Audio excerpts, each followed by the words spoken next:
What's up, guys? Welcome to the channel. My name is Dan. This is Enrique. He's decided to come into the studio today to explain thanks for to you having guys. me. Yes, you're welcome. I appreciate that. We couldn't do RIDGID without you, Eric. And why? What's RIDGID? Exactly. You know? Today, you guys, we're talking about, Eric seems to know a lot about RIDGID. I don't. I just know that these are the subcompact ones. And RIDGID, to me, is a sleeping giant. You don't hear much about RIDGID. But the tests we've done over the years when we've had like the tool tests and stuff like that, they've always come out high. And then when you're on the job site and you find those people who are using RIDGID, they are so happy for them for a couple reasons. First of all, they love them because they're tough, they're powerful, and they love the warranty. The LSA, Lifetime Service Agreement. But you only get that, you guys, if you fill out the card or whatever when you get it. You know, if like 3 years go by, they don't even know who you are, you're going to have trouble. I mean, they might, I don't know how it all works. But yes, Eric is right. This is mostly their subcompact line, except for the 7 1/4, right? Mm-hmm. I'm just trying to look because I didn't even know it was the subcompact stuff. But what do we know about subcompact? It is smaller. But I feel like it's smaller and more powerful. This thing surprised the heck out of me. I love a right angle drill. I don't use them all the time, but when you need it, it's nice to have. And there's been those times where I've reached for one when I was doing the house, and it was not powerful at all. This thing is nice. Yeah, it's smooth, very smooth, and just had power. I mean, we were just thrusting through those 2x4s, and the bit itself was kind of dull, I thought, but it was just definitely going through, very comfortable, very ergonomic. I definitely recommend this tool. Again, you guys, it depends where you are. Are you a Milwaukee guy? Are you a Ryobi guy? Because this is in the middle of both. Granted, these days they're all getting pretty in the close. They're narrowing in on each other. Oh, like Ryobi HP versus this, it's like I don't know. You know, maybe it's better to go with the Ryobi HP. You know? No, I mean, I still, when it comes to that, if I was a professional, I still want to go with the RIDGID over the Ryobi. Ryobi, there's a lot more tools in there, and you got a lot more access to stuff. But I like the feel and the design of these more so. Like, I love the grips of the RIDGID, you know? Yeah.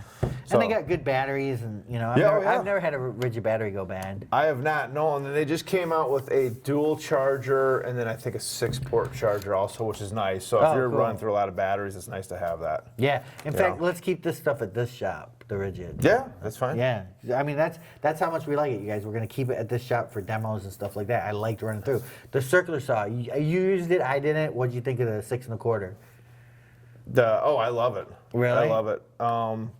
It's actually, I think, 6 1/2. No, it's 6 1/2. I was thinking 7 1/4. So I do that all the time. So this is 7 1/4 and then 6 1/2, and I love it. It's nice having a 6 1/2, honestly, just because of the weight differential. Like again, when I was doing the house and stuff like that, it's nice having because the majority of the time you're cutting through 2x4s, you're not cutting huge things. You know but what I mean? It didn't have the power of the bigger one. No, I mean you can feel the power difference, especially when you're pushing on it. But this is nice for the size that it is. I think, you know. I think it's not like I would say, oh, you got to have the 7 1/4 because the 6 1/2 just doesn't cut it, but it does. Right. I think it's nice. I like the 13th and 5/16 one, but. Yeah, but or the 27 and or is that millimeter? 27 30-seconds. Yeah. Yeah, it's nice too, but it's just got a different feel. Yeah, you know what I mean? I agree with you. Yeah, the off center of the balance of the inertia of the motor, off 16 degrees. Oh, I think so. I definitely think so, especially with the time capsule on it. You know what I mean? It's not going to just be right. But that's why these are the two go-tos. You don't want to go with the 30-second one. You know what I mean? Right. No, these are the two go-to. I agree. And what goes along with it is one-handed reciprocating saw, right? Yep. Yeah. What do you think of this? Honestly, I thought it was very powerful, but I did think that it had a lot of vibration. It does. I didn't like the vibration, but a lot. I mean, I didn't even look to see. I mean, we don't have an adjustable shoe here. We have like a pivoting shoe, but it's non-adjustable. Is it adjustable? No, I didn't see it. Honestly, though, it was one of the most powerful handhelds I felt, right? Granted, you know, I wasn't, the vibrations were a lot, but. Yeah, but it wasn't out of the extraordinary in terms of like where it's like, wow, this really stands apart from the others. I like the power of it, but yes, you definitely feel the vibrations, but it's not like your hands going all over the place. Yeah, you know what I mean? Yeah, we definitely want to do that. You guys, we were just kidding earlier when we started talking about the 5/30 seconds and stuff. Oh, but, I'm sure they know. No, of course, but as we're getting into it, dude, that's what our government does to us all the time. Have you ever heard them talk? The government? Yeah, that's when the government comes out and tries to explain something. That's what they tell you. It's called a word salad. Word salad. I've never heard of that. You never heard of word salad? Never. Oh my gosh. Never. But that's exactly what it is. Yeah, they just come out with the word salad, and you're like, oh, you leave even more dumber, but you're like, oh, okay, it makes sense.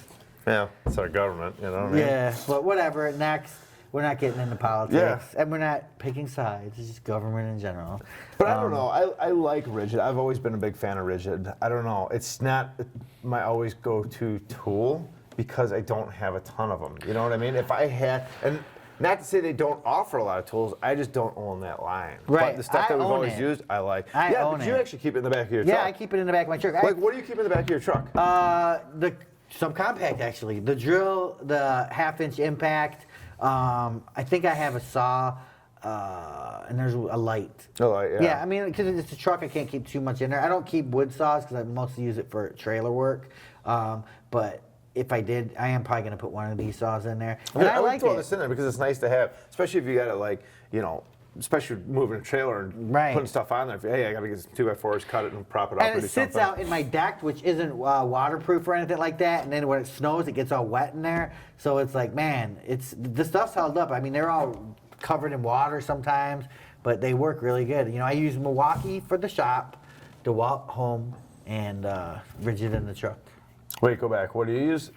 DeWalt at home. DeWalt at home. Milwaukee in the shop. Milwaukee in the shop. Okay. And RIDGID in the truck. Granted, I mean, I got a mixture of DeWalt, Milwaukee at home, and here, but well, I think those are my three. It's so hard to have just one line. Like, I'm going to just keep one line and one battery because it's too hard to do. Well, I want to too, but then I have to have duplicate tools, right? Because I need an impact in my truck, I need an impact in the shop, I need an impact at home. So I'm going to need 3 impacts. So why get 3 the same brand? At least now I have a flavor. Well, why wouldn't you get 3 of the same brand? Is what I'm saying. Because then you can share batteries. Yeah, I know, but I mean, because I like to test tools. I mean, they're different tools. I like them for each different kind of thing. I'm really impressed with this, though. Yeah, I like it. I like it. Pretty cool stuff. Is there anything else you wanted to add? No. I guess my question would be, though, do ducks float or do they actually swim? Like, when you see them out there, are they swimming the whole time or do they float? I think they float. They're feathers. Do they? Yeah, but feathers. Then why wouldn't a chicken swim? Like, I've never seen a chicken in water. Wouldn't they be able to float around? Tuna. It's called tuna. A tuna. Okay. Chicken in the sea. Chicken in the sea, right? That's true. Very true. Okay. All right. Yeah. Well, there we go. See, we answer things when we make you smarter. The things you learn on Tools in Action. Yes. Comment below, you guys. What do you think of this line? What do you want to see? Peace. Remember, for more exciting tool action, go to toolsinaction.com.